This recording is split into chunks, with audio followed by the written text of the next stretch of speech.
Fasten your seatbelts for the realest Eagles and Sixers YouTuber! One who plays no clickbait and gets to the point! The myth, the legend, Nicky Stees! Come to my channel, you know the deal. Yo, boy, always keeps things real. I'm simply statue, think they slate, dropping unrealistic match. 2K takes for the clip. Even though cats like that get views closer to the millie, never hear me preach, flip on to Philly. Before you watch the Eagles all the way through the early 22, authentic talk, forget what others do. Come to my channel, you know the deal. Yo, boy, always keeps things real. The 24/7, 365 way. Sports content for the reals that feel the day.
Happy Friday, y'all.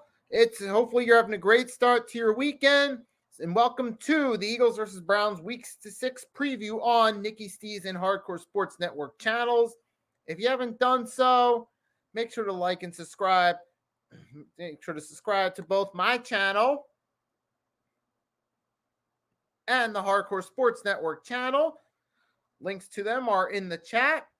So far, we're starting things off. We got Little G Griffin, Eagles fan, stopping by as always. He's already dropped his score prediction. He's got the Birds 28-14 beating the Cleveland Browns. And in Sunday's matchup, the Eagles are favorite minus 9.5 points against the Cleveland Browns in the 1 p.m. matchup at Lincoln Financial Field. Eagles will be back home for the first time since week 2 against the Atlanta Falcons. Hopefully this time goes better than that one. With that being said, let's dive right into it. The key headlines for this one is that A.J. Brown, Devontae Smith, and Lane Johnson are all expected to return for the Eagles versus the Cleveland Browns. No, they are going to return against the Cleveland Browns on Sunday. That should give us a big advantage. You gave those three guys that one extra week to recover, gave A.J. an extra week to get his hamstring injury under control to the point he can actually step on the field and play. We gave Devontae Smith and Lane Johnson extra week to let their concussion fully heal so they can be cleared from concussion protocol and step back onto the field doing their thing. And this is important and a huge deal for the Eagles because we were without these three pieces there for a minute. We had no A.J. Brown through weeks 2, 3, 4. And you saw this offense look way different without A.J. Brown. Going back to the Falcons game week 2. I mean, I knew the offense was going to look different in that one without A.J., but we saw how much of a factor he is in the passing game in that week 2 game against the Falcons. You saw without him, this team, the biggest thing is, so far through the first 4 games we look back on it, the Eagles offense was at its best as a unit week 1 when we had A.J. Brown in the lineup versus the Packers in Brazil. So that's a huge deal for the Eagles to have the number one weapon in this offense back. Because you saw going back to the Super Bowl run, A.J. Brown was that bread and butter offensive passing game weapon for us. Besides Jalen Hurts' ability to make plays with his feet and Miles Sanders running the ball behind that excellent offensive line, A.J. Brown was the bread and butter for that offense. He was the go-to weapon. and you got him back. Then you got Devontae Smith, who's been the weapon outside of A.J. Brown. He's back. He should be ready to go. And then you got Lane Johnson, and then with Kelsey stepping down, he's the heart and soul of this Eagles offensive line. Now, you got those three guys back. That's excellent right there. That's the news we need against this Cleveland Browns team. Because without these three guys, the Eagles just did not look in sync on the offensive side of the ball. Especially week 3, even in that win against the Saints, the offense, it wasn't, except for that big play, Hurts to Goddard, and then the run by Saquon, followed by the 2-point conversion to put us up 3. It just wasn't flowing on offense as far as scoring points and getting in position to score points. And now you got those guys back. That'll be great for us because we struggled against Tampa as well. And good thing is we got our 2 main weapons in the passing game back and the heart and soul of our offensive line back. So that was much needed for this Eagles team. So hallelujah. We got our guys back. And that's wonderful. However, despite that being said, that don't guarantee that we're actually going to win just because we got those guys back. Obviously, A.J. Smitty and Lane Johnson are 3 important pieces on this offense, and having them back will certainly be an asset for us. However, that doesn't guarantee that we actually going to win the game. We still have to go out there and actually get it done on the field. Which brings me to my next question. And this is something that's been discussed throughout the bye week as well. I discussed it a little bit. I put a poll up on the poll up on YouTube fan page, on my Twitter about it, asking you guys what you think about. And one of my main question was yesterday, if Nick Sirianni was, if Nick Sirianni, what happens with him if we lose this game? So that brings me to the next question. Is Nick Sirianni's job on the line Sunday against the Cleveland Browns? Now, I don't know if they would actually fire Sirianni for sure, but that raises an interesting question. If the Eagles were to lose this game, you would have to wonder, would the Eagles just decide to pull the plug on Sirianni? Now, according to the fan base, if it was up to the fans, his job would be on the line pending the outcome of this game. Anything less than a win, he'd be fired. Loss or tie, he'd be out the door if it were up to us as fans. However, realistically, we know it's not up to us.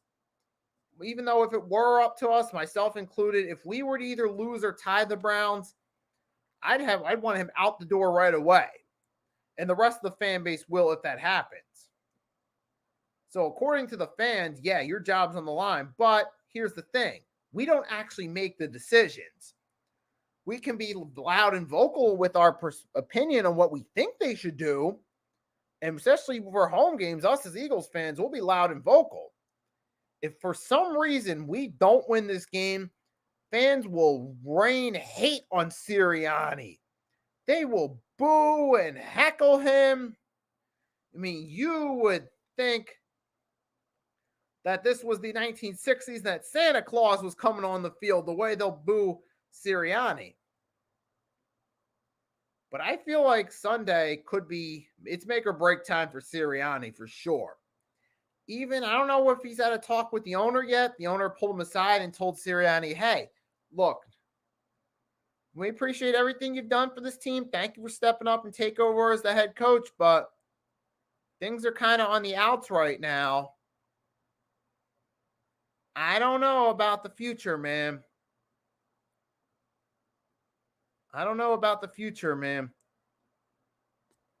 That's kind of what it would be, but that's kind of what I would. I mean, I don't know if they had that talk and told him, hey, Nick, we might pull the plug on you if we don't start seeing a turnaround. Now, I personally think if Howie Roseman had that talk with him, that would be great. That could maybe light a fire under him, make him realize, hey, we got to turn this thing around and do something. But we don't know what's going on behind the scenes. This is all just fan talk. One thing I've seen for sure, though, from Sirianni, and I didn't really talk, we talked about this a little bit on the Bucks recap, and I'll just reiterate, is it seems like even with a different offensive coordinator in Kellen Moore from Brian Johnson last year, still seems like Sirianni's the one calling all the shots with the play calling. Because now you look what Brian Johnson, where he's at now. He's the offensive coordinator with the Commanders, and they're doing excellent. They're the top team in the NFC East. And it's why I actually said that Nick Sirianni he's nothing more than a hack as a head coach. He's like the head coaching version of a Dan Snyder that micromanages and sticks his nose in everything. And that's what it looks like. Because it does look like Nick Sirianni's trying to do too much and have too much control over everything. Because even with different coordinators, it seems like we're making a lot of the same mistakes with play calling we made last season with a different offensive coordinator. But who's the one that's there this season and last season? It's not Brian Johnson. It's not Kellen Moore. This is his first year with the Eagles. It's Nick Sirianni. I swear, he's like a hack. I even made a joke in a Twitter message to EC1 Football. I said that Nick Sirianni's basically the head coaching version of Dan Snyder, where he tries to micromanage everything.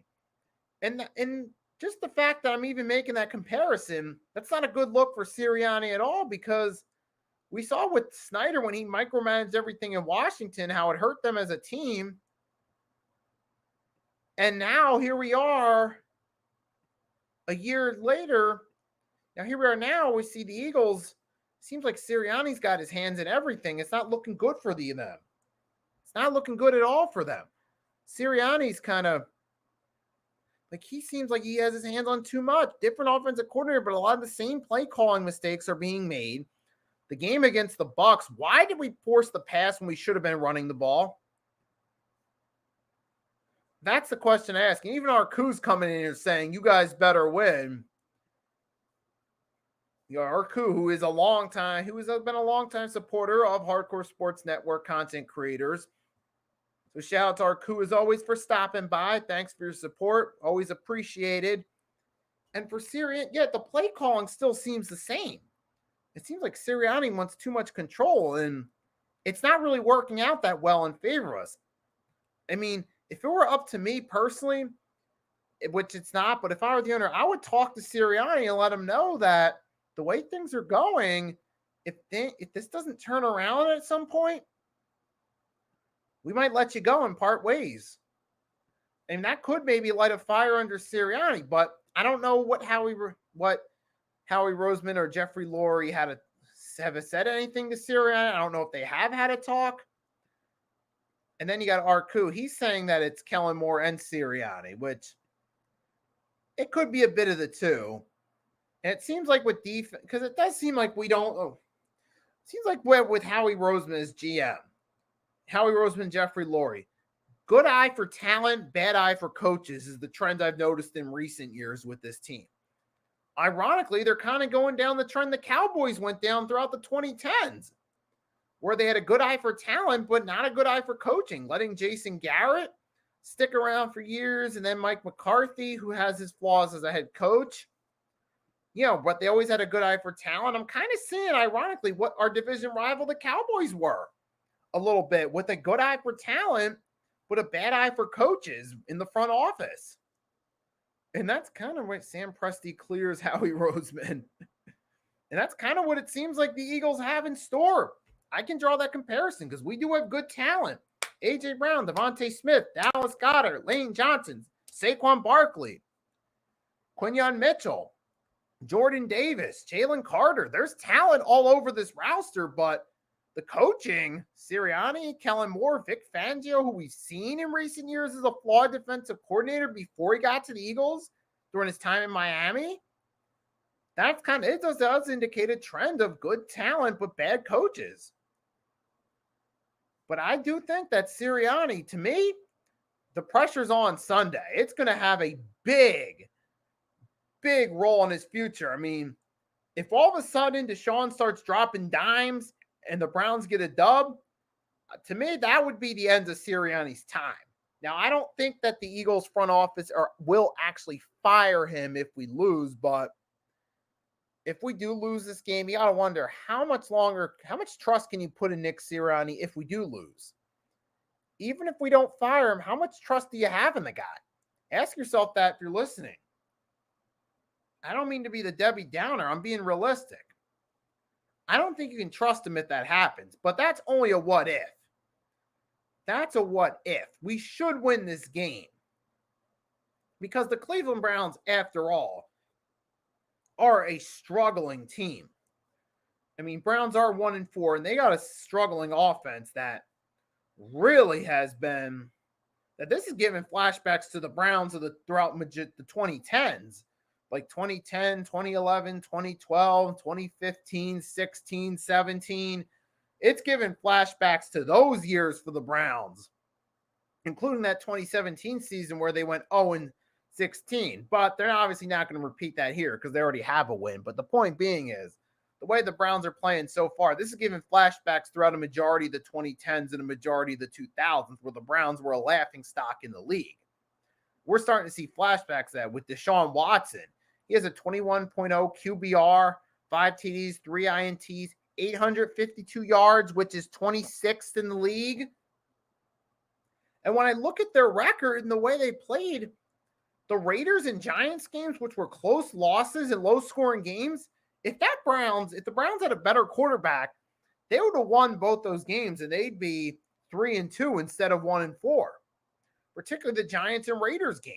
They lost 20-16 and then 21 to the Raiders, 21-15 to the Giants. If they get a better quarterback, you best believe they're winning those games.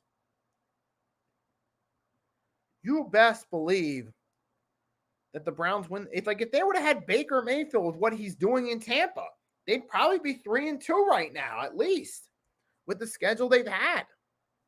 But the point is, that goes to show you how Deshaun Watson, his downfall, he's not just taking it's not like say, what's a good example I'm trying to think?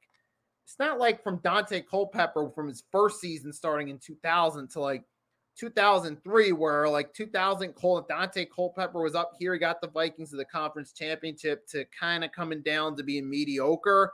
No, Deshaun Watson went from being a close to elite all the way down to looking like a bust. I mean, it's a huge downfall for them. I mean, this isn't like Jeff Garcia, his first couple years with the Niners, to Tampa Bay or something where he went from good to average. No, this is a steep downfall. I mean, this defense is this defense is trying its best, but the offense is looking like a Division III high school team right now, the way they're playing. It's almost like the Cleveland Browns could have gone in a time machine and gotten Tim Couch, or gotten Kelly Holcomb, or gotten Brandon Weeden, and they would have gotten similar results. That's how bad this Browns offense is right now. They're looking like the skid marks all over again. So the point is, it's been a struggle for them. And to be fair, the Browns, though, on defense, they still have a solid defense. You got Myles Garrett still doing his thing. He's got 4 sacks, 2 forced fumbles. Travarius Ward has 9 passes defended and 8 tackles. You got Jordan Hicks, former Eagle, who's now on the Browns, 19 tackles. You got Devin Bush, who looked like he was going to be a breakout linebacker for Pittsburgh in 2019, who's kind of been meh. He's doing okay in his role with the Browns. And the point is, the Browns still have a decent defense, but they're also a banged up defense too. I'm going to show you guys the depth chart, and we'll show you that a lot of guys on defense are either questionable or out for Sunday for the Browns. And you got Myles Garrett will be in, which I'll display in a sec. So in the defense, we got Myles Garrett. He's in, fully healthy. You got Alex Wright, Maurice Hurst II on IR. Jordan Hicks is questionable. And considering their backup middle linebacker, Muhammad Diabte, is on injured reserve, if he can't go, they're going to have to put one of their strong linebackers at the middle slot for this game if Hicks can't play. They got Devin Bush, Winston Reed, and you got Denzel Ward's questionable, so we don't know if he's going to play. And you got Grant Delpit, he's out. Rodney McLeod Jr. is going to get some playing time. You got Ronnie Hickman's out. And the Browns are banged up on defense. So this should be a favorable matchup with getting AJ and Smitty back in the passing game to go against that Browns banged up secondary. So there's one potential advantage for us with having AJ Brown, Devontae Smith back going against the banged up Browns team this could give them the opportunity to get back into a rhythm, make a few nice catches, put up solid performances, get their confidence back going, and help them going forward. I think this is a favorable matchup. You look at it for AJ Brown, Devontae Smith, considering they're going against a banged up Brown secondary. Even if Ward ends up playing, he's feeling the wrath of an injury. He's gonna be a bit limited. And you got their first starting free safety, starting strong safety are out. That's going to be a tough one right there. That's going to be tough for the Browns to play against those guys without your starters going against two of the top receivers in the NFC. That's a favorable matchup for the Eagles in the passing game here.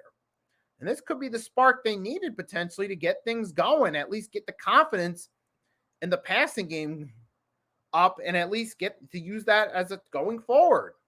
Use it going forward as momentum builder, because sometimes all you need in football is a good performance in a tune-up game or in a favorable situation. All it takes sometimes to get a player's confidence going or to get a team's confidence up, and then they can get rolling from there. And this could be the opportunity to get AJ and Smitty back into a rhythm. However, you got to keep in mind, too, another key factor is you got Jim Schwartz, our former defensive coordinator, is now the Browns defensive coordinator, which means this could be a favorable matchup to some extent for Jim Schwartz because he knows this team. He still knows some of the key players there.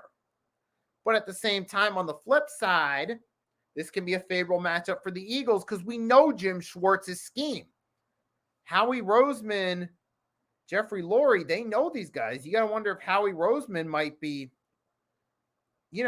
pushing down some advice to some of these guys right there. I bet you some of the players that have been there a while that are still around might be dropping some hints on how to play against a Jim Schwartz-led defense, especially players like Lane Johnson who've been there a while that practiced against Jim Schwartz's defense for years. They could play a role in leading this. Dallas Goedert, who had a few years against the Schwartz defense in practice, they could drop some hints to the rest of the players on how to play that defense. So that can be a favorable matchup in our way because we know Jim Schwartz's schemes as a defensive coordinator. We know his strengths and weaknesses. And some of the players on offense practiced against that defense for years that are still on the roster. They know how to prepare for it. And they could be dropping hints to Hurts. Dallas Goedert could be dropping hints. Lane Johnson could be dropping hints on running the ball against them to Saquon. So this is a potential favorable matchup for the Eagles as well, knowing Jim Schwartz. So that's an interesting matchup too. Jim Schwartz versus the former team. There's something that some people might have forgotten about as a key matchup. And obviously I already went through, we got the Eagles wide receivers versus the Browns banged up secondary. And you got the Browns running defense. The Browns running defense is off a dreadful game, and they've been struggling all season. They've given up 8 touchdowns to 708 yards on the ground this season through 5 games. And for Saquon Barkley, he's ready to feast. He's like a hungry man at Thanksgiving dinner. And the Thanksgiving dinner is the Browns defense. That's what Saquon is. He's just ready. How ready to feast on that defense. There's an advantage, right? The Eagles run game versus the Browns struggling run defense. Although when you look at this matchup, this looks like this should be a favorable matchup for the Eagles to win this one. And then the one thing I do want to point out though is the Eagles need to work on. They have a 29% rush rate, and knowing how Deshaun Watson has struggled, how he's just mentally, he doesn't have the mentality the way he's been playing to compete at the high level. He doesn't. He does not have that mentality right now. His mentality to compete at a high level is been shot.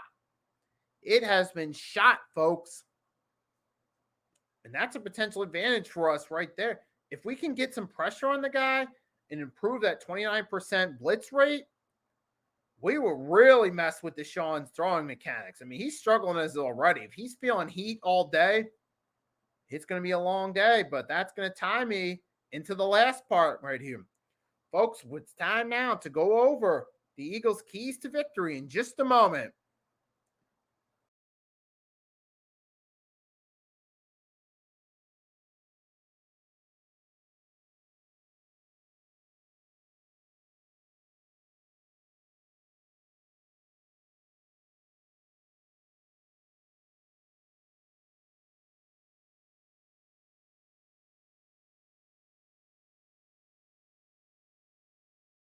Let's go. Let's go. Let's freaking go. Let's go. Let's freaking go.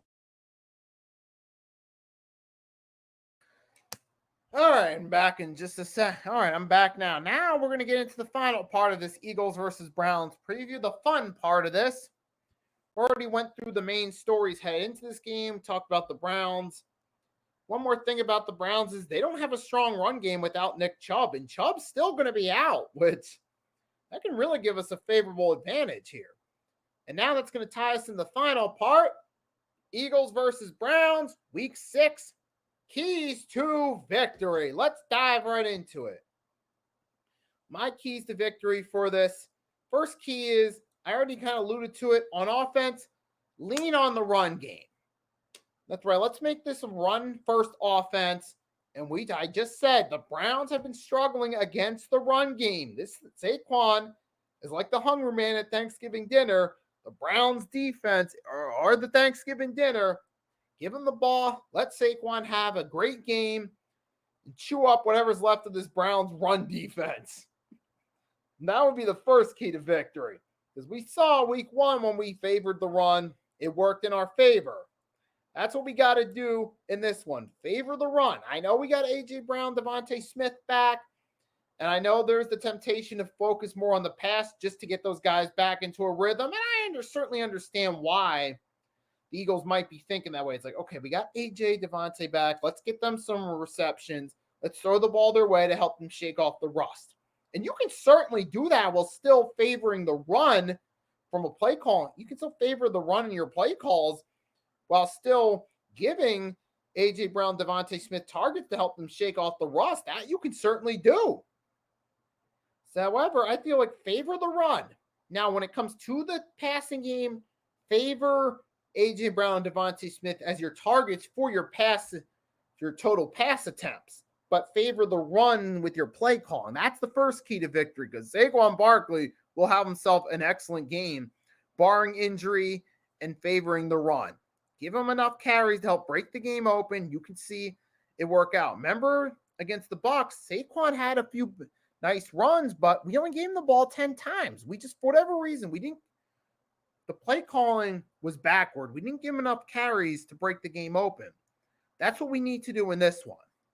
Second hint, bring the heat on Watson. Just trust me. Deshaun Watson, he's struggling. He's got a 21.0 QBR, 26 in passing yards, as I alluded to earlier. If you make this struggling quarterback feel the heat, you bring the pressure on him, he will fold. Deshaun Watson's already folding. His mentality is already folded. Ever since he got exposed and he missed that time, 21 and 22, he's not been the same quarterback. And it's obviously he's not there mentally on the field. And then if you bring pressure on him, he is ultimately going to crumble as a passer. And the Eagles can feast off that. Keep the Browns out of scoring range and keep the game in their favor. Next key to victory is to eliminate the turnovers, like the fumbles. I mean, I understand football, fumbles and interceptions happen, but let's limit it this week. That would certainly help out if we could just limit the turnovers on top of the first key of running the ball, and primarily running the ball in the play calling, and then giving A.J. Brown, Devontae Smith the main looks in the passing game. If we can limit the turnovers on top of that, it's self-explanatory. Things will work out well. Those are the main 3 keys to victory. And the last key to victory is stay healthy. I emphasize it now because we saw how this team struggled without their main guys on offense. Most of their main guys. You got all your main guys back on offense. Keep them healthy, and we can keep them healthy. Lean toward the run. Don't get foolish on defense. Don't get greedy with play calling and try to force the pass. Things should work out well, and we should get the W. Those are my keys to victory. If you guys want to give me your keys, you're more than welcome to. And with that being said, I'll close down on this note. Should the Eagles win? Yes, they should win this game. If they don't, I'm calling for Nick Sirianni's head. For a final score prediction, I'm going to say we win this game 30-16. I'll just go 30-16. Seems reasonable if all things work out. Eagles offense should have themselves a good day. Browns will probably score some points, maybe in garbage time late in the game, but the Eagles, if they just do their jobs, they should be able to at least score at least 24 or more on this Browns defense. I mean, you got A.J. Brown back. You got Devontae Smith back. You got Lane Johnson back on the line. You got Saquon. There's no reason we shouldn't be able to put up points against this Browns defense. And you got a Browns secondary that's dealing with injuries. There should be no good reason we shouldn't score points against them.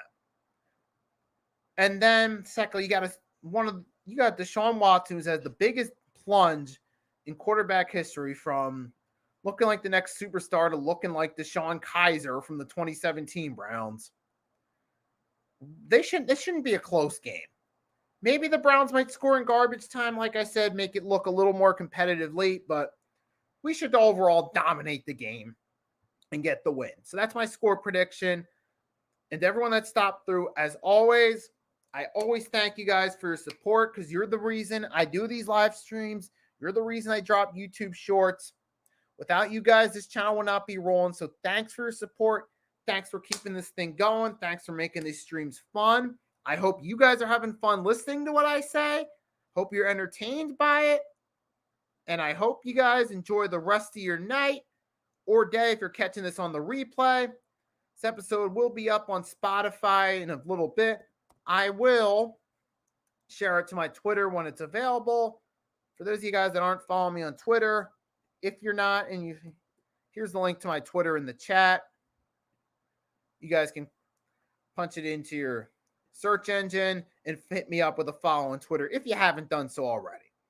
With that being said, thanks a lot as always for your support. I hope you enjoyed this. Have a wonderful night or day. And until next time, your boy Nicky Steves signing off. Fly, Eagles, fly, and peace.